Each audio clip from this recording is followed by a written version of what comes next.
আসসালামু আলাইকুম, welcome to my channel Hana's kitchen. আলহামদুলিল্লাহ, আশা করি সবাই ভালো আছেন, আমিও ভালো আছি। শুরুতেই দেখিয়ে দিচ্ছি মিষ্টি কুমড়া শাক আমি খুব ভালো করে কেটে নিয়েছি, আলুও কেটে নিয়েছি চিকন চিকন করে। ওখানে সব কিছুকে খুব ভালো একটা বড় পাত্রতে নিয়ে খুব সুন্দর করে ধুয়ে নিচ্ছি। আপনারাও খুব ভালো করে ধুয়ে নেবেন। শাক জাতীয় যে কোনো জিনিস খুব ভালো করে ধুয়ে নেবেন, কারণ শাকে বালি থাকতে পারে। 2 থেকে 3 বার করে ধুয়ে নেবেন। দেখতে পেয়েছেন পেঁয়াজ আর তেল কাঁচামরিচ দিয়ে দিয়েছিলাম, খুব ভালো করে ভেজে নিচ্ছি। এই পর্যায়ে আমি চিংড়ি মাছ বেটে রেখেছিলাম, চিংড়ি মাছ বাটাটা দিয়ে দিলাম প্রায় 2 টেবিল চামচের মতো। আসলে পেঁয়াজ আর তেলের সাথে আমি লবণটাও দিয়ে দিয়েছিলাম স্বাদ অনুযায়ী। লবণের পরিমাণটা ছিল 1 টেবিল চামচের মতো। আমি খুব ভালো করে এখানে নেড়ে চেড়ে চিংড়ি মাছটা ভেজে নিচ্ছি।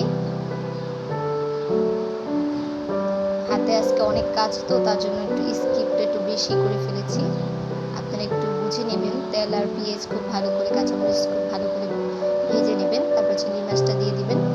ওটা ভাজার শেষে ওখানে 1 চামচ হলুদ দিয়ে দিবেন। সামান্য পানি আরও অ্যাড করছি, কারণ হলুদের পরিমাপটা শাকে বেশি দিতে হয়। তো আপনারা অবশ্যই শাকের পরিমাপ অনুযায়ী একটু বেশি হলুদটা দিবেন। এখানে ওয়ান টেবিল আমি দিয়েছি হলুদ, আপনারা এখানে 2 টেবিল চামচ হলুদ দিয়ে দিবেন, তাহলে একদম পারফেক্ট কালার আসবে। আমি পরে আবার স্কিপ করে দিয়েছিলাম না, আবার একটু কষানোর জন্য আবার একটু পানি দিয়ে দিলাম, কারণ ভালো করে কষিয়ে নেব যেন হলুদ গন্ধ না আসে।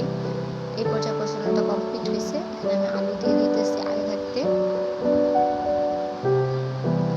আলুটা আগে দেওয়ার কারণ হলো খুব ভালো করে আলুটা কষিয়ে নিলে ওটার মধ্যে লবণ আর হলুদটা অ্যাডজাস্ট হয়ে যায়, নাহলে শাকে সব হলুদ অ্যাবজর্ব করে নেয়, যার কারণে ওটা দেখা যায় না, কালারটা খুব সুন্দর আসে না আলুতে। তার জন্য আমি আগে আলুটা কষিয়ে নেব। আপনারা চাইলে শাকের ডাঁটাটা দিয়েও কষিয়ে নিতে পারেন, বাট এখানে আমি ডাঁটাটা দেবো না, ডাঁটাটা খুব নরম। মিষ্টি কুমড়া শাকের ডাঁটা খুব নরম থাকে। খুব ভালো করে আঁশগুলো ছাড়িয়ে নেবেন মিষ্টি কুমড়া ডাঁটাগুলোর সাথে থেকে। খুব সুন্দর করে ধুয়ে রেখেছিলাম, ওই শাকগুলো আস্তে আস্তে করে অ্যাড করে দিচ্ছি।